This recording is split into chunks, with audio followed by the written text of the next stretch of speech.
I'm wondering how we can differentiate when we're genuinely confused and just really holding on to a fear. I know confusion is probably just another fear. Yep. But for instance, I want to walk as closely as possible towards, I want to work towards a one-on-one relationship with God. I'd like to give up everything, all the material stuff, and just basically take that path. Yep.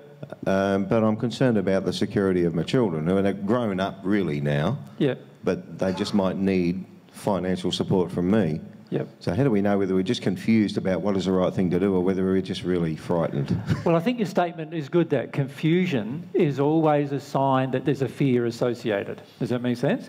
Because when we have no fear, we know almost automatically what is the right thing to do. You know, there's a very direct course of action when there's no fear.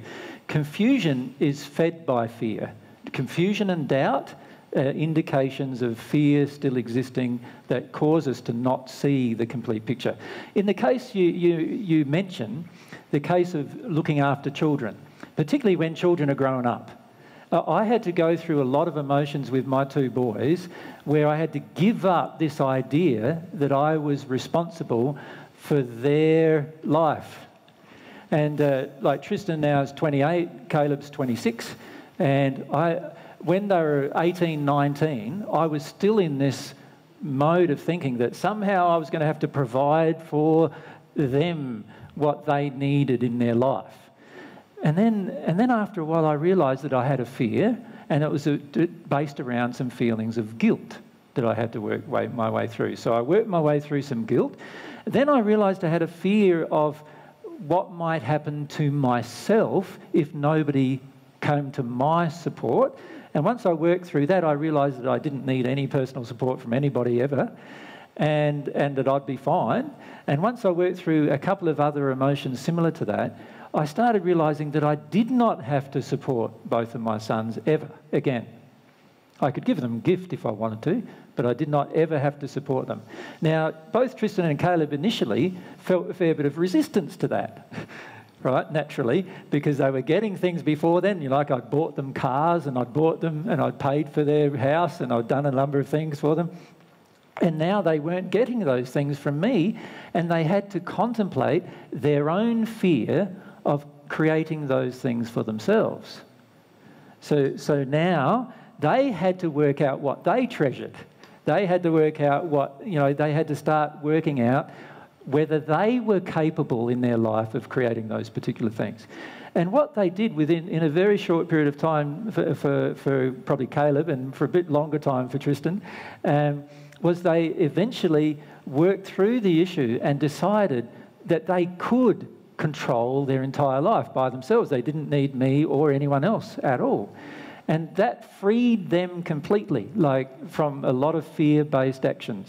So what I found I was doing was I was helping them stay in a place where they didn't have the confidence in God or themselves to create their own life. And I was actually assisting them to do it.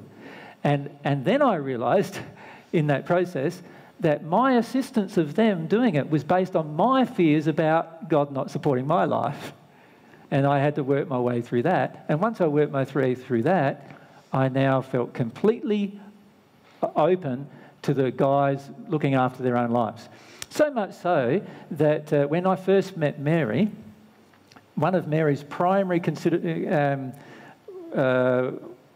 condemnations of me, I suppose I'd call it, was that I wasn't connected enough to my family. And I'm saying, but I am connected to my family. I love my boys, you know, we get along together great, we have great time together. But Mary's family would ring her 2-3 times a week, many times, and expect her to live with them and all sorts of things. And she's above 30 at that point in time. And I'm going, no, that's not the kind of relationship I have with my boys anymore. We have a grown-up relationship, you know, where the boys, well, I call them my boys, but the boys are completely self-sufficient in their life. They do not need me at all. Isn't that wonderful for them, that they do not need me at all? But it's also wonderful for me because it allows me freedom to also do the things that I want to do. And it's not like I'm going to not spend time with them, because I do, but but we have now complete autonomy. So it's only a fear, again, that would cause the confusion. Now, like yourself, I was confused back then about that decision. Like, at the time I made that decision, I felt like, but I'd like to do this for my boys. One of the reasons why I was developing some property was I wanted to be able to give the boys a house each and give the boys a car each, and it was one of the motivations. Not one of many motivations, but one of them. And after a while, I realised I had to give all of that up because I was actually teaching my own sons that they were not capable of looking after themselves. And what a terrible thing to teach a person. Like, there are many of us who are 50 or 60 or 70 who still feel totally incapable of looking after ourselves, still wanting a backup plan. You know why most people in Eastern countries and in third world countries have families? Not because they love their children. For many of them, it's because it's the source of their welfare in their old age. It's their backup plan. You know why they have boys? Because boys have a higher ability to have a higher earning and income and other things in those locations more than girls. So they don't want girls because that doesn't help their backup plan. It's sad, but true. So I sort of feel like most of the questions we can ask, particularly when we have confusion, my assumption whenever I have confusion is I've got some fear that I'm not seeing. It's just a general assumption I make every single time. I'm afraid of something. Yeah.